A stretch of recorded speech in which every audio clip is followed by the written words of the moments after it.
does the team go to one or to several cities, and do they go to a number of locations? If they go to a number of locations, then the travel and logistics become that much more important. And for what duration?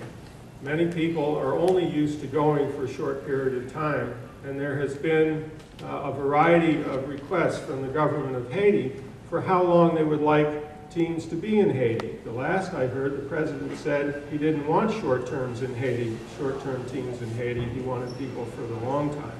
So I hope this will be clarified, because that's the kind of guidance the teams will need to have in order for the members to decide that they indeed can go and take off work and afford the time, can have enough lead time to accumulate the supplies they will need from a week's trip to a month's trip to a much longer stay. And then recommendations and reasons for the entire conference for resolution. So that's what we're doing now. Saturday morning, a low technology disaster response exercise for the group, where we all work together around the table that we brought this yesterday afternoon to determine a sequence of steps in organizing the professional medical team. The steps will focus on the one phase wherever we are outside of Haiti, to the actual engagement in the zone where everyone is be working, and then their return and debriefing. These are phases, and teams can organize themselves well by maybe delegating some responsibility to those who would be concerned about the preparation, those who would be concerned about the preparation for the actual work, and those who will be concerned about the preparation for returning home afterwards. And the afternoon session, which we did with everybody here in a kind of a drill, I think it was a good interaction to have, where we did not reach the point of resolving the important questions of what happens after you've identified the steps. And I want you all to consider this very seriously, because this is the work that is always seems to be left undone. And it means the difference between the success and failure of a team. For each of the steps, we had almost 100 altogether, which was surprising. Each of the steps, somebody has to do some work. And there's generally no magic wand. And it has to be done by a certain time. Some things require, like negotiating for airplane tickets, or begging and appealing for the supplies you're going to take, or assembling, purchasing things, and so on. Many things have to be arranged in advance. Some things have to be done much further than, earlier than just when you get on the plane. And of course, C, generally there's some costs incurred in a team. As of now, we have no information of the costs of the various teams that have gone to Haiti up to now, over the last 3 months. I think we really need to look at those figures. And if Kosh and other organizations can help bring that together so we can compare, we might even publish an article for a journal on this. I think it would be very, very valuable. What are the costs of each of these 100 steps? And who will pay for them? Okay. This will be the session where they learn the essentials of preparedness, inventory of equipment and supplies, and transport and accommodations, meaningful and clear destinations and assignments. These are all things that everybody agreed on, but generally have not had a chance to make their own list. So that's what we have. And then Sunday morning, here's what we're doing. Okay, so what I want to do is just briefly, I've listed the different steps which you all produced in sequence from beginning to end. If it's possible for the lights to go down a little bit, I think we might be able to pay more attention to this. Okay, yeah, and we'll just go through. These are, I just have them in groups of 5, beginning with the earliest to the to the latest.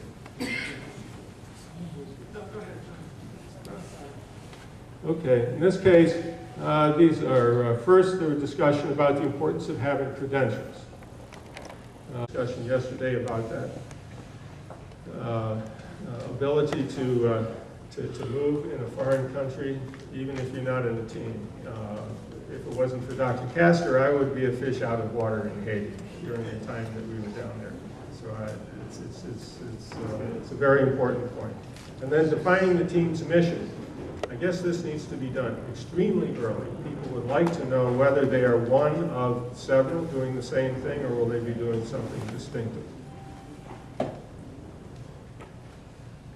Need ways to communicate instructions. Need to make sure that they have credentials that they claim to have in order to intervene in areas of specialization. There's a question about how operational is the hospital site where you're going to be deployed. Then there's a priority of supplies, problem identification. This is also connected with the mission, although problems are contained in a mission. Resources inventory. Who are the people in the team, and who decides? Who gets invited? Who volunteers? Many teams went in a response to people calling them there. Others decided they would go there. Information about departure and return. The numbers, the size of the team. What are their responsibilities? People in the place you left. How are they going to reach you?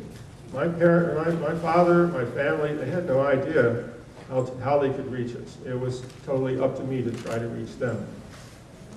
How bad is the disaster? What types of injuries? This was presented yesterday in the discussion. This is a real important thing because it determines the kinds of people you want to have in the team. Also, how you're going to prepare so that the people that you expect to see are the ones that you prepared for. What specialties do we need? What information that you're getting in advance from those who are already there. And then there was a suggestion called Dr. Serena in Haiti itself. There's a whole additional game of cards that needs to be played by those who are going to be the receivers and the coordinators of the teams once they go down there. Very few teams of any kind can just go someplace and do their own thing. Even a baseball team, it's a visiting team. The home team has to take care of them. They put them in a dugout, they give them a place to suit up and a place to play. So we played half of the game yesterday. You take these same cards, go to Haiti, play the game amongst the Haitians who are responsible. I think it would be revealing and it would accelerate, I think, the whole process. I'd like to see that happen. Okay, arrangements for flights, collecting supplies. Some of these things, likely, for a team, will be delegated. Maybe there needs to be a medical team travel agency or something of a sort. There's some people who know how to do this very well. And maybe some would be willing to take it on as a contract, either an actual travel agency or another citizens organization or someone who is just very skilled at this kind of thing. Concerned about team survival. How committed are those who take me? Will they bring me back? This is, of personal concern. Departing, what are your transportation arrangements for leaving here and also for coming back? There's issues of staffing, working. Definitely, it came up more than once that you're asking some people to take time off work, what to bring with you, where are we going, where's the team going to stay. So we're sort of getting in the middle phase of the preparation, the early step of the preparation process. And already you can see that just in the conversation we had yesterday, there are many things on people's minds that were skipped and that they want to make sure are not skipped the next time if they're part of a team. Okay. Customs, everyone is dependent, other than a backpack team where you bring everything in on your back. Okay? Things have to be shipped there. Customs is a choke point. Almost everyone agrees. This has to change. This has to change. Haiti is not manufacturing the things that most medical teams need. It has to be brought in. And negotiations should begin now amongst all of those who handle legal preparation, passports and visas, whereas the team leader in the States, and of course, probably should be a companion in Haiti as well.